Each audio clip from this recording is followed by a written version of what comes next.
The last time we spoke, you were down here in the valley. What were you doing down here in the valley a couple of months back when we had an opportunity to interview you? Well, I live in the valley now. I have a lot of family that reside out in the Bronzeville area, and I decided to move there a couple years ago. I was pretty much on the cusp of just giving up on the fight game and so forth. I'm looking to settle down and being a family man, and I still have that hunger to coach, and because I work with Strikeforce as one of their official hand rappers and their cutmen, one of their lead cutmen.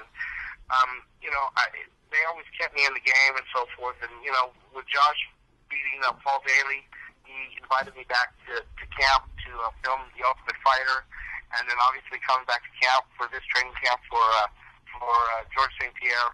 You just get that hunger, and you still want to continue to train, but I still want to do it. It's a big passion of mine, and hopefully I'll be able to bring something back down to the valley, and I'm looking to potentially open up a school. I've had an opportunity to speak with some of the guys out there that are interested in maybe partnering up and opening up a facility, and we'll see what goes on from there. Yeah, and that was going to be my next question. What are the future plans of Ted Lucio once he gets down to the valley, makes his way, and kind of settles in here? So, I'm sorry. No, I was gonna ask you, is it going to be an extension of where you train now? Well, one of the main goals that's like I said, is prior to me coming back from filming The Ultimate Fighter, I had a lot of reservation and heading back to California on a full-time basis because I wanted to stay within the game. But some other things have transpired in my life where I plan on staying in the valley. The success that I'm getting with Strikeforce, and I've had an opportunity to work a couple of times with UFC and the WEC as well.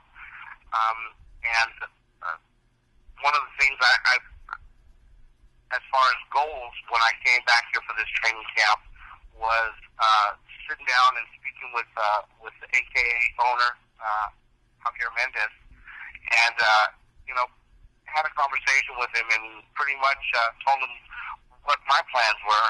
And right from the get-go, he pretty much gave me his blessing to go ahead and branch out and bring an American Kickboxing Academy to wherever I reside. So I think one of the things I'd like to do is develop a good business plan to bring an American Kickboxing Academy in the RGV, and hopefully have that same formula in as far as just regular instruction, for people to learn striking, mixed martial arts, and so forth, as well as hopefully having a direct line with the homeschool back in California, and maybe find a champion out in the Rio Grande Valley. I mean, I'd like to see that. It'd be nice to build something.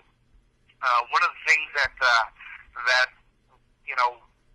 I had an opportunity to not talk to, but we had a team meeting the other day during training, and Mike Swick made a comment how American Kickboxing Academy is probably one of the biggest gyms that has developed its own fighters in-house. It really hasn't, got any superstars from the outside to come in. We've pretty much gotten recruited everybody from good backgrounds, from wrestling to kickboxing and so forth. And we've built the champions there and the reputation there. And, I'd like to do the same thing out there in the valley, and hopefully bring a potential Strikeforce or a UFC champion to the valley. That would be phenomenal. So. And Teddy, being coming to the valley and being able to see some of the talent that we have down here in the valley, I mean, was that something that helped you decide? Well, you know what, I think an academy like this would be successful down there because of the talent we have down here. I think it would be. I saw some really good fights at the last SPFC that I attended. I think it was the very first one that Vanderlei had attended. So I had an opportunity to see some good fights, and I think one of the things that I got to know is it was good to get to know some of the people in the jiu-jitsu field down there. I didn't know a lot of people down there. I didn't really make as far as networking very well, and I was fortunate enough being on the Ultimate Fighter show to network with a few more people, and putting a couple of minds together and trying to develop a program to bring something down to the Valley. Would be great, and I'd like to see MMA grow out in the Valley, because that's where I plan on staying. And but like I said, I still have a direct line with American Kickboxing back in California, and sometimes it helps to know people in higher places to get guys looked at. Yeah, when you come from a small community where fights are just small and local, and you have somebody that could potentially make his own mark. It would be nice where you can just pick up the phone and say, "Hey, Crazy Bob, I got this guy. You got to look at him." And then I can, if the kid is willing to make the sacrifices, the John Fitches, Josh Koscheck, the Mike Swiggs, and the Cain Velasquez did by leaving home and making a trek out to California to train with some really good training partners. I mean, the possibilities are endless. You never know. So, and that's one of the things. I always said it. You can't get a Stanford education online. You really have to attend the school. So, just trying to find the right person to work a good program down in the Valley, and even instructors. It would be great to send an instructor up and get different types of training so they can pass that knowledge down to students down in the Valley. It's just like, a lot of the jiu-jitsu guys, they come from great backgrounds down in the Valley, the Gracie Laws and so forth. You never know what may transpire by just learning. I think Dave Camarillo, our jiu-jitsu black belt instructor, says it best. It's train with everybody. That's right. Train with everybody. And train with everybody, because you know why?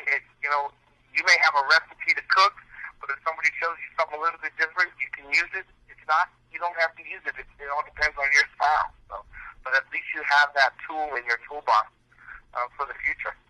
That's right. And like we were talking about in our little online conversation there earlier today, it takes good training partners. I mean, a coach can only take a fighter so far, but it takes having good training partners to really get fighters to that next level. Correct? Absolutely. You can see it.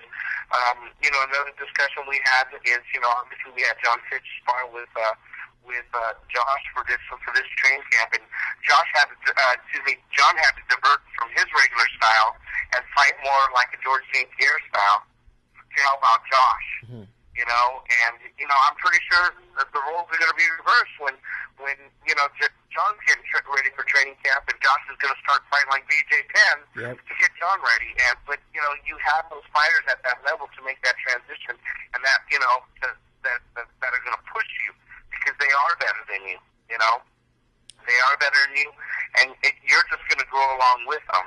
And in any sport, when you work out or fight or spar with somebody below your level, you fight at that level. But if you start sparring with guys at a higher level, you start to develop it, and you get better in general, and that's what makes a strong camp. Well, awesome, Teddy. I appreciate the interview, and we look forward to you coming down here and bringing your knowledge and bringing everything that the academy brings, and we just know that with your help, the sport of MMA is going to grow even more so than it already is down here in the Valley. Yeah, I hope so too. I mean, I'm just one coach, and I'm pretty much just a striking coach from boxing to kind of a modified or hybrid type Muay Thai that works for the sport of MMA. But I mean, there's so much to learn. Even myself, I don't claim to know everything. I just go with the flow, and I learn off of other people because you know what? If you close that book and you close that that knowledge, you never develop as a coach itself. So trying to find the proper guys to work out with down there is going to be a lot of fun. I can't wait to see what may transpire as far as getting the American Kickboxing Academy down in the Valley. Maybe and not just to coach the guys that are in the sport right now, but what the future may hold. I think there's a bunch of kids out there that would love to learn how to roll around and grapple and strike and so forth. And if they decide that mixed martial arts is going to be their chosen career, it'd be nice to bring somebody else all the way down from the beginning to go ahead and do that. And I think I'm excited that what may transpire in the future for the Rio Grande Valley. And we are too. Thanks a lot, Teddy. I appreciate the interview. All right, man. You guys take care. And if I don't speak to y'all have a Merry Christmas. You too, Teddy. Thanks a lot. All right. Take care. All right. All right. Take care. All right. All right. Take care.